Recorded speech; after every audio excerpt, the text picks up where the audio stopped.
Kadaan po. Siglat lang sir ah. Yes, sir. Good morning guys, Namin Tao Shop. So, marami tayong mga walking clients. Ito si sir, returning client natin.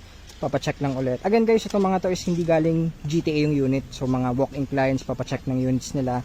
Ito is sa atin na ito nagpapamaintenance. So, pacheck lang natin yung motor fan at maingay daw or yung fan blade, fan assembly. Ito naman si sir is ABS pero nawalan daw siya ng reverse last week. So, isang beses lang naman pero check natin kung PCM. So, ito is ano yung Edwin? Door latch? Ay, ano? Ilaw. Ano sige. Punding ilaw. Tapos sa TMS lang, pero tapos na rin ito. Na-scan na natin. Okay na. Ilaw lang pala nagpakabit si sir, nagpahabol.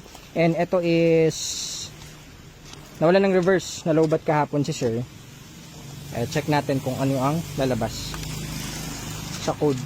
Medyo maingay din yung ano nito, yung na-check nyo. Engine. Medyo may konting lagitech. Pero check na rin natin. Tapos, ayun muna. Ito is lalagyan natin sa kabila at napaka sikip dito shop.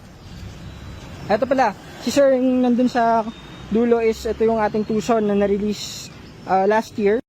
So, nakailang sked na actually si sir. Sobrang busy lang daw niya. At finally, nagkaroon sila ng free time para pumunta dito at magpa-change oil. So, PMS lang tayo dito sa ating 2009 Hyundai Tucson. Automatic transmission yan. Maganda pa rin, no?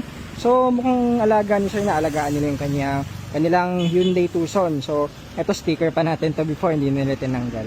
Okay na to. So, approve na kung saan na daw nila nadala. Maabot sila ng Pangasinan, pinakamalayo. So, daily service nila at pang Harabas. So, okay. Ayun muna. On to the next muna tayo at tapusin mo natin. Dapat tapusin. Daming tao guys. May mga parating pa, mga tumatawag kanina. Ayun.